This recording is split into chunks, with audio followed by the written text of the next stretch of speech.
মধ্যপ্রাচ্যে যুদ্ধের আগুন যখন প্রতিদিন আরও ছড়িয়ে পড়ছে, ঠিক তখনই কূটনীতির টেবিল থেকে এলো এক নতুন প্রস্তাব।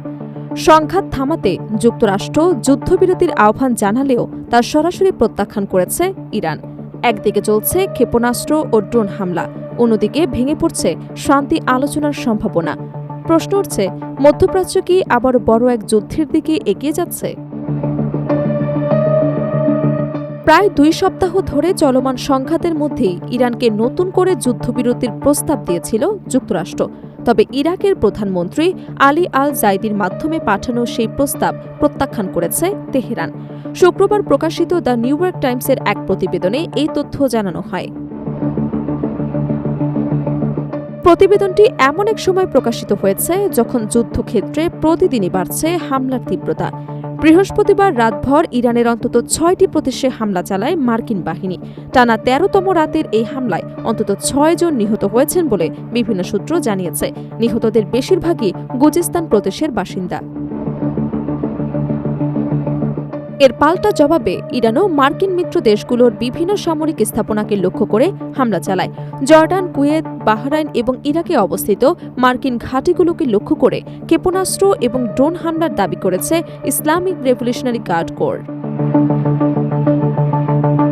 তবে সামরিক সংঘাত অব্যাহত থাকলেও কোনো পক্ষই এখন পূর্ণমাত্রার যুদ্ধ চায় না বলে কূটনৈতিক মহলে ধারণা করা হচ্ছে।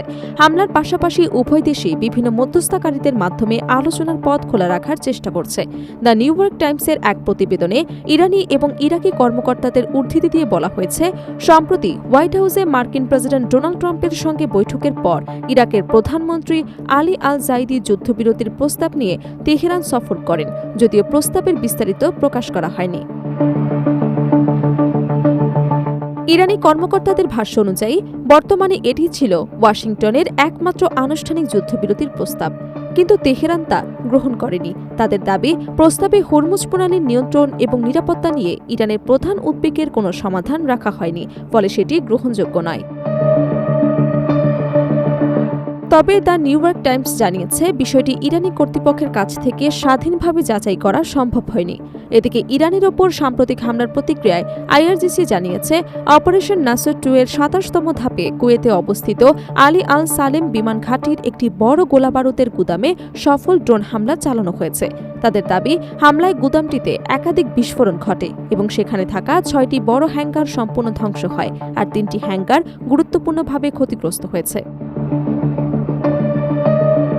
এছাড়া জর্ডান এবং কাতারে থাকা মার্কিন সামরিক স্থাপনাগুলোকেও লক্ষ্যবস্তু করা হয়েছে বলে দাবি করেছে আইআরজিসি। অন্যদিকে শুক্রবার সকালে হরমুজগান প্রদেশের বন্দর আব্বাস শহরে তাপ্পে আল আকবর এলাকায় মার্কিন ক্ষেপণাস্ত্র হামলায় অন্তত ২ জন আহত হন।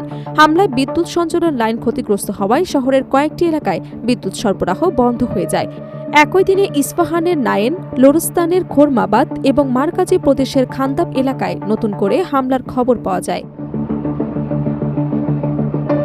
এদিকে পরিস্থিতিকে আরও জটিল করে তুলেছে মার্কিন প্রেসিডেন্ট ডোনাল্ড ট্রাম্পের সাম্প্রতিক ঘোষণা। তিনি বলেছেন, যুক্তরাষ্ট্রের নিয়ন্ত্রণে থাকা ইরানের জব্দ করা অর্থ থেকে হরমুজ প্রণালীতে জাহাজে হামলায় ক্ষতিগ্রস্তদের ক্ষতিপূরণ দেয়া হবে। ওয়াশিংটনের এই ঘোষণায় তীব্র প্রতিক্রিয়া জানিয়েছে তেহরান। ইরানের পররাষ্ট্রমন্ত্রী আব্বাস আরাকচি বলেন, অন্য একটি দেশের সম্পদ জব্দ করে ভবিষ্যতের ক্ষতিপূরণ দেওয়ার সিদ্ধান্ত আন্তর্জাতিক আইনের জন্য বিপজ্জনক নজির। এর জন্য যুক্তরাষ্ট্রকে চড়া মূল্য দিতে হবে বলেও সতর্ক করেন তিনি। যুদ্ধক্ষেত্রে প্রতিনিয়ত বাড়তে থাকা হামলা, ব্যর্থ কূটনৈতিক উদ্যোগ এবং হরমুজ প্রণালীকে ঘিরে নতুন উত্তেজনা, সব মিলিয়ে মধ্যপ্রাচ্যের পরিস্থিতি আরও অনিশ্চিত হয়ে উঠছে।